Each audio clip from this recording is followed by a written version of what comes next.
Umur muda itu adalah senjata sosial yang baik banget orang itu nggak punya, tapi justru kalian yang muda, itu kalian harus manfaatin.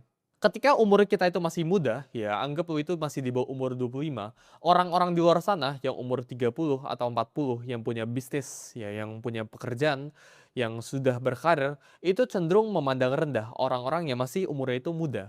Jadi ini merupakan sebuah advantage, ini merupakan sebuah keunggulan yang kalian itu sebenarnya bisa manfaatkan. Ini merupakan kita ngomong bahasa kasarnya asimetris yang lu itu harus eksploitasikan.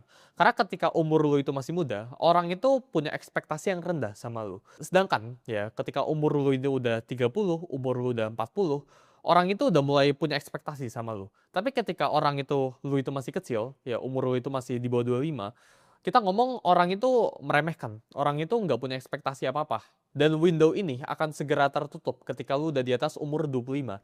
Jadi menurut gua, selagi lu umur 25 ke bawah, ya, lu harus belajar buat manfaatin situasi lu. Manfaatin bahwa lu itu masih muda, ya, dan orang lain ini bisa toleransikan ketika lu ini melakukan kesalahan.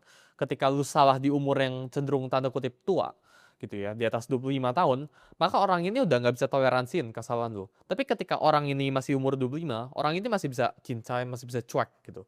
Jadi jangan appear too strong, jangan pengen terlihat kuat, jangan pengen show off, jangan pengen pamerin diri kalian, tapi justru manfaatin umur kalian yang masih muda ya ke orang-orang yang ada di luar sana. Ekspektasi rendah itu bakalan masukin lu ke ruangan-ruangan yang lu susah masuk.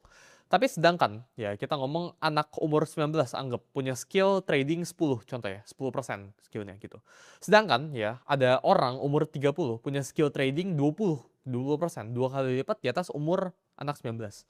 Tapi anak umur 19 ini bakalan jauh mendapatkan lebih banyak akses dibandingkan orang yang umur 30 ini. Kenapa? Karena faktor umur. Orang itu suka ekspektasinya itu rendah ya ketika orang itu umurnya itu masih muda. Sedangkan kalau umurnya itu udah tua, ekspektasi orang itu meningkat gradually. Jadi ini window yang again gue bilang bisa tertutup. Jadi manfaatin buat kalian yang masih umurnya itu masih muda, manfaatin. Pelajaran yang kedua ya